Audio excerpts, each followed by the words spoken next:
Now, so next on the show, we have a very special guest. We spent a lot of money to get her in here today for this interview. I have to say, kind of when I started doing my research in regards to this lady, I was amazed at the series that she has directed. So thank you so much for coming in, Dearbhla. We have Dearbhla Walsh, Emmy Award winning director, Tubbercurry native originally. So thank you so much for coming in. And we have Billy and Brendan in here with us as well. So thanks so much, guys, for coming with us. So I suppose I have to give kind of a background in regards to that. You won the 2009 Emmy Award for Outstanding Directing in a Miniseries, Movie or Dramatic Special for part one of the series Little Dorrit. But you've also directed so many TV series that I never knew that. It's when I started looking into the history of it and everything, like Shameless, The Tudors, EastEnders, Fargo, Marvel's The Punisher. I'm a Marvel's fan, so that kind of kicks in there. The Handmaid's Tale, which is absolutely amazing. And you're producing the TV series for the Apple TV at the moment, Bad Sisters, which is quite good. I suppose what I'd like to do is kind of go back to where it all began. So in Tubbercurry, I suppose, where did the love of drama and film begin? I think the love began in at home, in the cradle, as they say, probably in the womb. Both my mother and father are very involved in drama, and they come at it from both angles, which is Dad was an actor with the Charlestown Players and has built sets, and I grew up seeing them. My dad learning lines and then building sets for the Charlestown Players in our garage, and then Mum was a member of the committee, as they say. So I think she did everything from the minutes to raising money to making the sandwiches, and we were the backroom girls. So then I grew up going to the drama. It was a very big event in our house every year. And we had a guest house, so the actors stayed with us, and everything from selling raffle tickets to showing people to the door to falling asleep on the bench in Killoran's in the club afterwards, and listening to the sing-songs. So I've really kind of experienced the drama festival from every possible angle, even on stage. Yeah. Billy had me on stage at one point. What acting was she? She got the leading role, of course. Of course, very good. Can't remember. I never acted after that. Billy discovered Dearbhla. Billy's claim to fame is that she discovered Dearbhla. Okay, very good. I suppose like the fact that we say with the drama festival, you got to experience all the different aspects of the drama. We say everything from the organising in the background to the acting itself and the whole lot. We say, did you find kind of like when you what inspired you, I suppose, to become a producer? I mean, I think that's a really good question, because when I was growing up, I did not know you could be a director or a producer, or, the more obvious things about drama were being an actor. And I was involved in all the school plays. So I kind of thought that must be what I wanted to do. And growing up, there wasn't a career in acting, because I grew up in, surrounded by amateurs. So it was all about passion and volunteers and people's side interests. But I kind of grew up in an environment of you joined the bank or became a nurse, or, if you did well enough, went to college, and mostly emigrated. So many of my friends, Billy's daughter, Annette, Maria Cawley, all my best friends emigrated after school.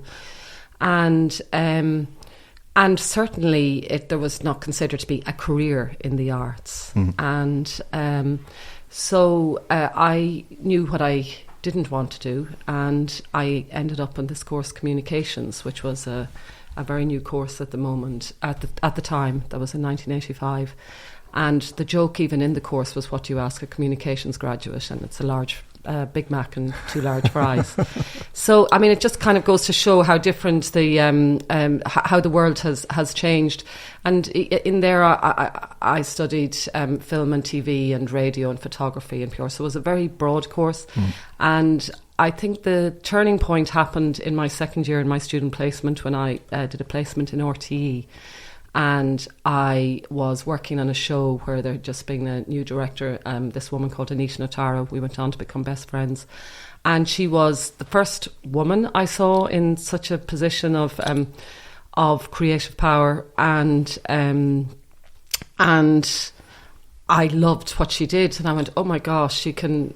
God, that's what I would love to do. So there is a thing now used by the, gender equality, the Me Too movement, diversity. That is, see it and you can be it. Yeah, and exactly. that I think was a key thing. I saw somebody doing a job that I went, oh my gosh, that's actually it. And I think that was the focus. Yeah, exactly. So I think it's so important, I would say, from the element of, like you said, with the whole Me Too movement, that, anything is possible now. That I have a daughter at the moment is in TY, and, she's trying to figure out what she wants to do with her life and all. And it's one of the reasons, like, we do these type of podcasts is to get the awareness out there of, like, you can do these things. Like, this is literally a local woman who has, climbed the echelons of Hollywood, in regards to kind of what you can do, and anything is possible. So it's absolutely fantastic.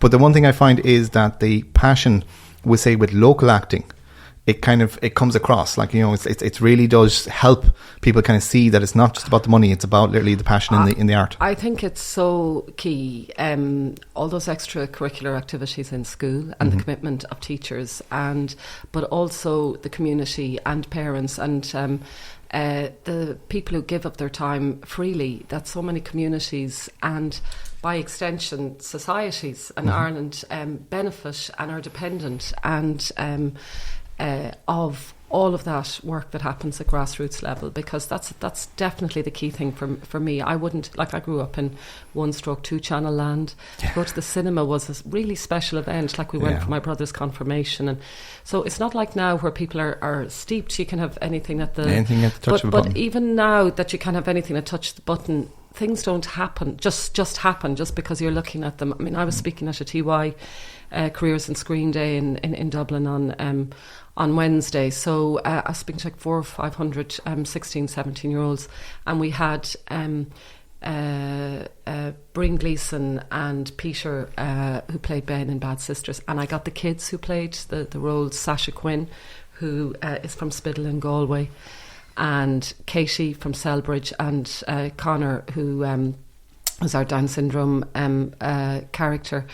And what everybody spoke about was how their love of drama came from when they were kids. Yeah. Peter talked about his mother actually Betty was part of Sundrive Players, and he remembered she was here in Tubbacurry, and he grew up watching her. He told a really funny story of Saturday morning coming down saying to his dad, where are curtains gone? Where's the green soap? Says, oh, your mother's in Shercock tonight, so she needed just wonderful. So people steeped in that.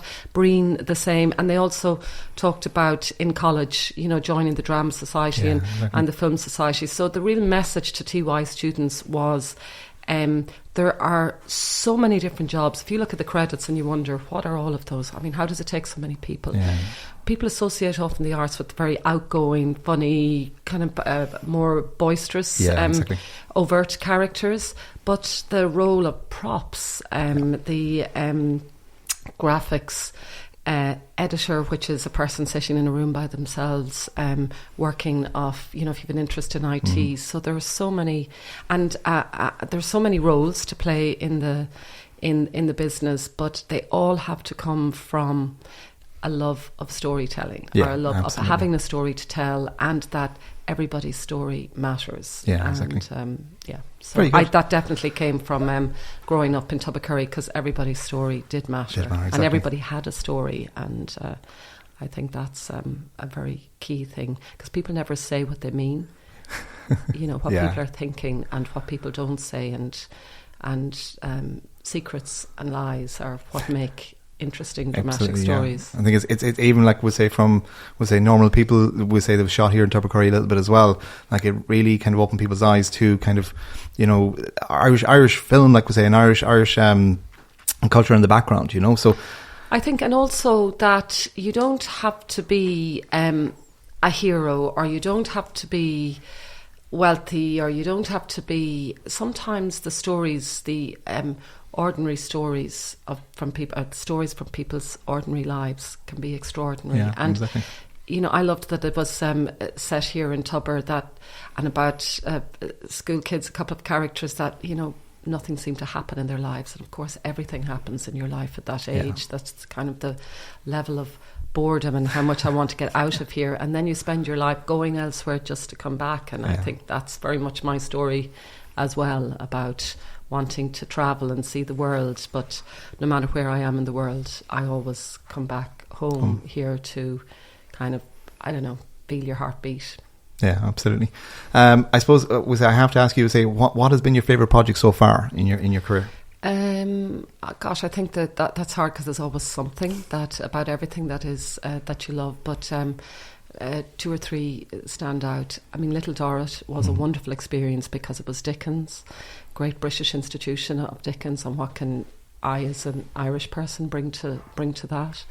And that had 72 characters in it, which I cast, and I worked with, this incredible talent, Tom Courtney and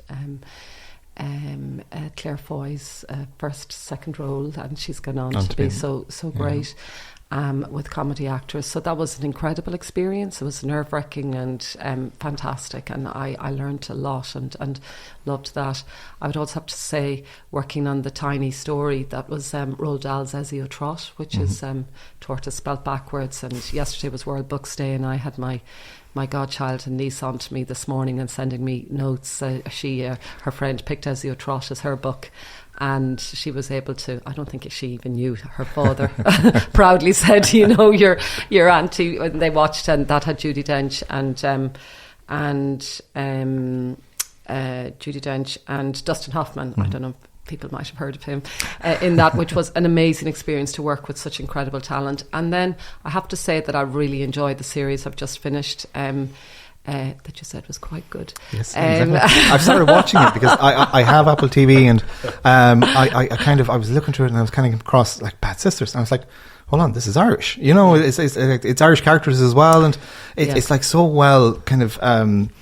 It kind of felt like, we say the Irish has hit the mainstream, in regards to kind of what you're seeing online, Netflix and stuff like that. You're always seeing American and this kind of stuff. And the one thing I loved about it was that, we're so used to seeing kind of, like you said, superhero movies and pop movies, they're so predictable. Whereas this just kind of, it kept you interested. It kept you kind of going as well, which is quite nice, Well, film and TV, I mean, when you go to Hollywood and LA, you get really hit by, it is an industry. It is, like making cars, or it's like, that's all. Whereas I think we still have the feeling here, and certainly I grew up with the impression, work with the impression of feeling so lucky to be working in the world, and feeling privileged to be paid for a job that I love. And also, again, I think because of grassroots, so much in the arts being from a kind of a voluntary point of view. Yeah. So what you're reminded, I suppose, yes, Ireland is moving into the mainstream, but again, kind of coming back to the basis of so many stories are the same. Boy meets girl, boy and girl fall in love, boy and girl break up, boy and girl, that's the love story. The hero who kind of, challenges all the various obstacles in life, and you're a Marvel fan, so you know what that is. So I think one of the incredible things that are happening with the stories like Bad Sisters, Colin Kuhn, the Banshees of Inisherin, again, they're stories about ordinary people. There's nothing extraordinary about them, about what they do, but their lives, their hopes, their dreams, their disappointments, are all incredible fodder for powerful storytelling. And I think Ireland, we have such a rich culture of storytellers, and we're more recent to the screen, and so many of our stories that have been told on screen have been told from an outside point of view. Yeah, exactly. And now, thanks to Screen Ireland, RTE, that there's the talent that has been invested in is coming up and is coming of age, and we're being noticed, and it's an incredible time. So exciting. Yeah, is one of the questions I was going to ask you was in regards to the Irish TV and film industry. Is it keeping up with the rest of the world? And I probably answered my own question as such, but it is. But we're in awe. We always like to clap ourselves on the back, and aren't we wonderful, and aren't we great? But we are wonderful, and we are great. We are actually up there amongst the greatest, and I mean, with particular affection for Colin Kuhn, which is the first Irish language film to reach the Oscars, which really came from an initiative again, Film Ireland, but T.G. Cahir, and Yeah. I was involved in the setting up. I wasn't involved in setting up the channel, but in the opening night and making work that went out of it. And I feel I just had honours Irish, but as a kid, Mum and Dad sent us all to the Gaeltacht, and so I had a brilliant teacher, Sister Bridget Mary. But I had developed a passion for the language in terms of how you can live in it, as opposed to all the awful Tishel Ginnichek and verbs and the. But I really got my break in drama through the Irish language, and because I got to tell stories in Irish, because it wasn't at that time in the 90s, in the 80s or 90s. The role of director wasn't there for people like me at the time, so I kind of was able to work under the radar in the Irish language. And Colum's film, he and his wife, it's their first film to produce and to direct, adapted from the beautiful story Foster. And I read that story, which is a beautiful story, but also about an Ireland, an Ireland that hasn't gone away, but he managed to create such a very beautiful story, and a story that transcends language and transcends borders, so that anybody anywhere can relate to that story. Very good. I suppose, like you mentioned, just with in regards to like Me Too earlier on, was saying the aftermath of the Me Too movement. Like, has the film and TV industry changed for much for you as a female producer? I mean, for me, I think change is happening all the time. One doesn't recognise change when it is happening. And a bit like you watch Mad Men and everybody's smoking, you go, oh my God, but actually that's the cult. We all grew up in that. There was time you'd be sitting here in a studio and smoking, and I used to smoke in the edit suite, and now the idea of having been so dependent. So change, as I say, you're not aware of change when it's happening.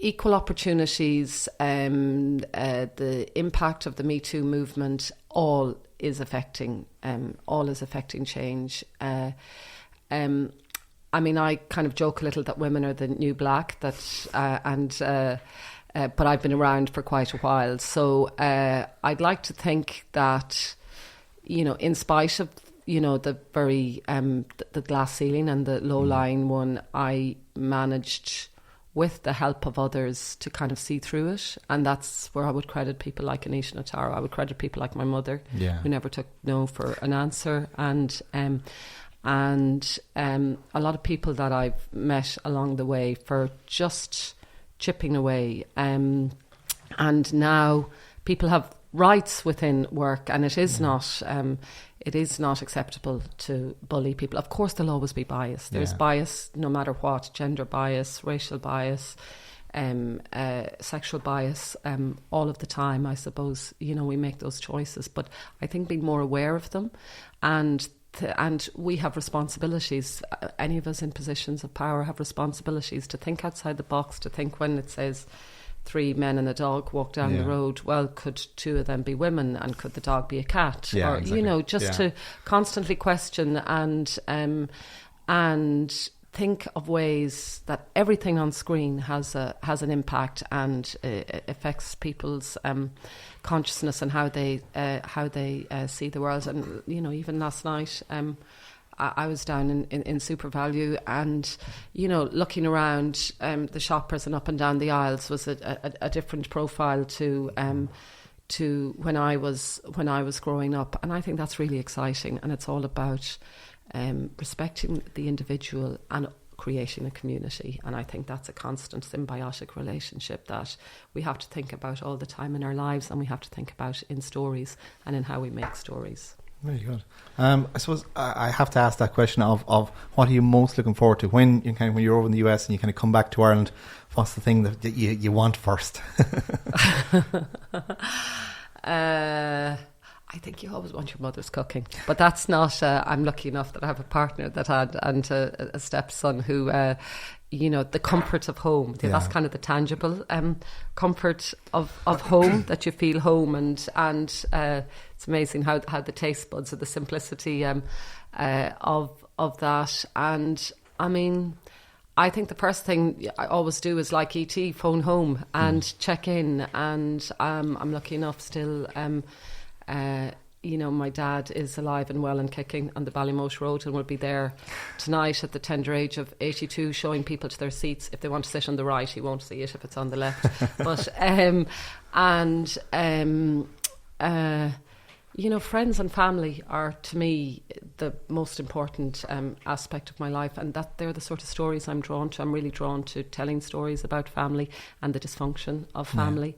And the pressures we all put on each other within family to behave a certain way and to be, we're brought up with this model, and actually few of us fit into that model. And I think it's really interesting looking at those struggles and rising above those struggles, and kind of, I think, feeling that love and connection and respect can still keep us together, and they're the stories that ultimately interest me. Yeah, very good. So I have to pass over to the lads because they've been sitting here attentively listening in the whole up. But guys, what would your first memories of Dearbhla we say with the Western Drama Festival and in general? I was thinking there, Dearbhla, you mentioned she got her first break when I put her on stage. You were actually a narrator, as far as I remember. You were standing at the curtain line delivering your speeches and practically directing everybody else that was on stage behind you. Starting early. Right. Brendan, what about yourself? Well, I suppose my memories of Dearbhla in the festival relates very much to Crookhawn House, and your mum Maeve.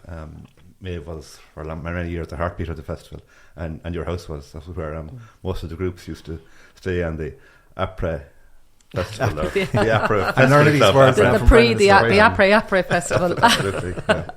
No, it's clear listening to Dearbhla that you have a huge passion for what you do and massive talent.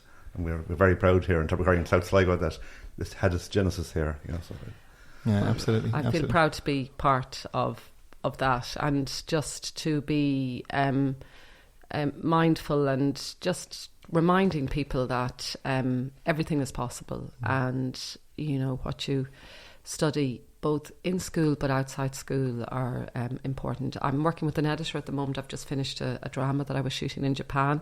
It's a new series for Apple, and I'm working with the editor at the moment. We did some work in LA, and we're working remotely now. And now, having been here around the digital hub, I realised I could sit here and be working with LA out in the room there with my editor on screen and all the rushes. Absolutely. I'm really serious about this. I remember NCF as a child. My father worked down here in this complex, and I was sent very often down on errands that one might get arrested for these days, but let's say it was a penny a photocopy if you got caught.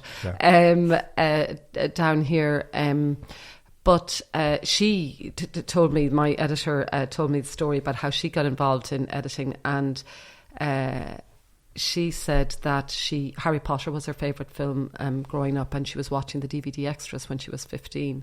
And in the extras there was a section with the editor, and there was a scene or a series of rushes that you as the person watching the DVD could interact and move the shots around and put different music on it. And she was in awe that she could take these pictures from Harry Potter and move them around, and how they would have a different impact, and the power of music. And she said she was absolutely besotted, and I think that led her into the world of editing, and she's worked in Westworld and some of the biggest TV shows. And I guess to anybody listening, both kind of students and parents, that there are so many ways into storytelling and into the business, if that's what you're interested in, because there's a lot more important businesses than this. That there are different ways of telling stories, and everything you do as a teenager and as a kid, from reading your books to shooting something on your iPhone with your friends. We all know about kind of dress up days, and the kids, and when we got the fridge freezer in the 70s, cutting out the door and the windows, and it was our tree house that had blown to the ground for a long time. But it's about the business of the imagination. Absolutely. I'd like to ask Dearbhla, how do you rate the value of amateur drama in Ireland at the moment with regard to modern entertainment at the press of a button? Well, I think it's really challenging, and that's why it's extraordinary that this festival is on its 80th year. And I think this festival and many festivals, anything live, has is fighting a constant battle to get the attention, to get people out of their home, to get people away from the TV, to get people even to engage with each other, because now as we have more and more at our fingertips, we're talking to more and more people, but we're less and less interacting with people face to face. So I think it's a huge challenge, but I think by virtue of the fact that you're still alive, not you, Billy, but I'm glad you're still alive as well. But the festival, but also to get other people involved in, because the sense of reward of being part of something, I think that's the most important thing, to be part of a team, and that's what putting the play is, which I was trying to say, but also the festival. Every member of a committee has a role, and everybody gives of their time and efforts voluntarily. And I know sometimes in a small town, certainly I felt it growing up with my mother. Oh my God, I wish she was like other mothers and kind of quiet and, stayed at home and, but that getting up and being part of the movement to make something. And I think that's what the challenge of the festival, of anything live, is getting people into the shops to buy things as opposed to doing things online. It's a constant challenge, but I think as long as you can make people feel things and see, I think if there's a cumulative effect of your work, it's extraordinarily rewarding. And I think if kids can learn that in school, or learn that and learn that at home, the extension of that into the community and into what makes the community tick is really important. I suppose, the point you're making is a good one, and it's very relevant, because at the moment, our friend Tom Walsh, no relation, I think. No relation, no, although somebody might find one. He is an artist in his own right. He's producing and directing a panto on Mother Hubbard. It'll be shown in the British Hall now at the end of the month. And I'm sure a typical Tom, he's going to have about 150 people involved in that production, all ages. Yeah. So that's, I think, typifies what amateur drama is about, getting people, local people involved who wouldn't otherwise go outside the door. Yeah, and that there's something for everybody, from a stagehand to the lighting to everybody has something to contribute. And just turning up is a major.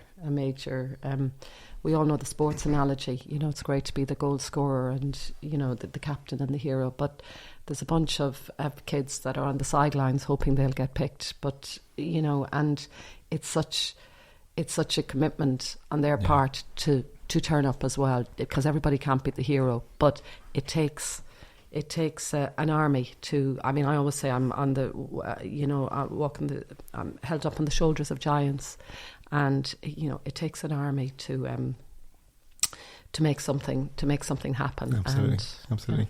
I think we the TYs in St. Racta's this year. They had their play earlier on this year, it's great. Like everybody there was so many people that were involved in it, everything from building the stage to helping in the background, the whole lot. So it was like you said, it's kind of there's a place for everybody in it, and like we say, I have to commend, like we say, Mr. McAvoy and Miss Brady, and we say all the teachers out there that are kind of really kind of it's every 2 years I think the TY play is, but there's so much excitement and the kids love it. They really love it, and that I think really does kind of start it for them as well, so it's great to see in the school as well, especially, but hopefully it will generate a few of actors and they'll follow in your footsteps, and hopefully we'll see them at the awards alongside you in the coming years. I'll be watching them. I'm so sorry, we're literally, we said we'd only keep you for 15 minutes. I think we're 3 times that at the moment, but it was so lovely, great, really lovely to thank be you here. so Thank much you for very coming much, in, and thank you for Billy and Brendan for inviting me to be here. So thanks a million, guys, for coming in. We hopefully will have this podcast out today at some point, but there's so much valuable information there that I'm hoping that people will take it on board, and again, like that, as Billy was saying, get involved if you have an interest in drama and in acting, or even on the producing side and the other aspects of the industry. If you don't participate, you'll never know. If you're there's not something in, for everybody, and there's always something that always something that needs to be done, and the feeling of being part of a team is just the most rewarding and wonderful. I mean, I think it's also one of the reasons I'm in drama rather than documentary, because I love the sense of camaraderie. I'm collaborative because I don't know the answer. I know what things aren't, but what they be. I mean, the organic nature of storytelling, and that the sharing of ideas, and not to be intimidated by not having the answer to everything, that the answer can be found and worked out through